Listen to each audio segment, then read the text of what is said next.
नमस्कार, मी परमदास जाधव. तर आज आपण असा एक नवीन विषय घेऊन आलेलो आहोत, की ते आज शिकणे खूप महत्त्वाचे आहे. तर रोबोटिक्स म्हणजे काय? आणि त्याचे काही मुख्य असे प्रकार आहेत, ते आपण समजून घेऊ. तर आजच्या काळात मुलांसाठी जे रोबोटिक्स आहे, ते रोबोटिक्स ज्ञान खूप महत्त्वाचे झालेलं आहे.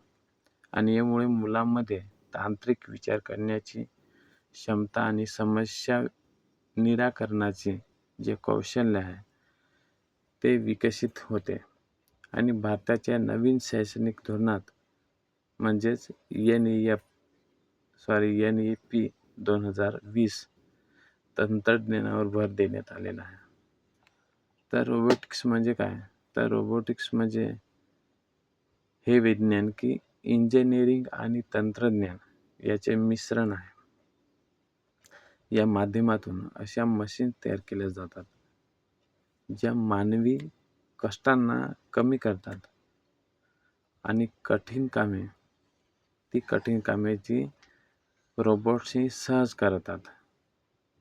याला रोबोटिक्स असे म्हणतात.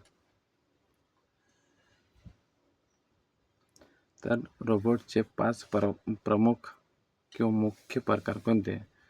तर फ्री प्रोग्रॅम्ड रोबोट. हे रोबोट्स एका नियमित वातावरणात काम करत असतात. त्यांना जे काम सांगितले तेच काम करतात. वारंवार तेच काम करतात. उदाहरणार्थ गाड्या तयार करणाऱ्या कारखान्यातील रोबोट्स. तर दुसरा म्हणजे ह्युमनॉइड्स रोबोट्स. हे रोबोट्स माणसासारखे दिसतात आणि माणसाप्रमाणेच हालचाल करत असतात.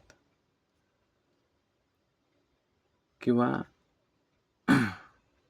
सोफिया हे त्याचे उत्तम उदाहरण आहे. तर हे ह्युमनॉइड्स रोबोट्स हे माणसाप्रमाणेच हालचाल करतात किंवा त्यांच्यासारखेच प्रयत्न करतात. तर तिसरा म्हणजे ॲटोमाइन्स रोबोट्स. हे रोबोट्स मानवी मदतीशिवाय स्वतः निर्णय घेऊ शकतात.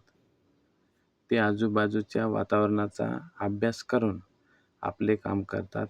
उदाहरणार्थ व्हॅक्यूम क्लीनर रोबोट किंवा ड्रायव्हरेबल कार्स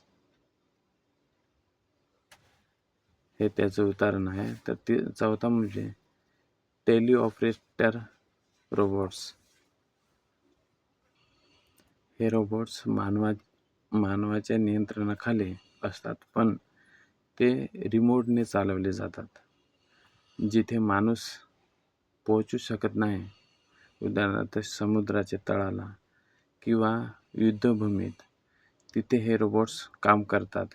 आणि पाचवा म्हणजे ऑगमेंटिंग रोबोट्स.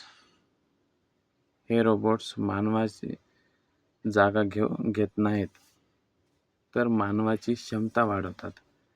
त्यांना शरीरावर परिधान केले जाऊ शकते, ज्यामुळे जड वस्तू उचलणे सोपे असते.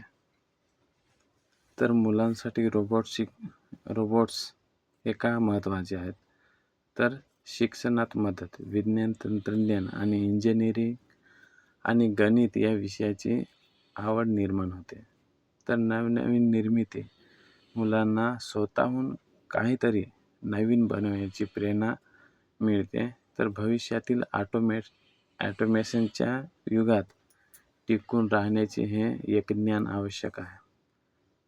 तर एखाद्या प्रोग्राम्स यशस्वीरित्या चालवणाऱ्या मुलाचा हा आत्मविश्वास वाढतोय. जर तुम्ही यावर व्हिडिओ बनवणार असाल,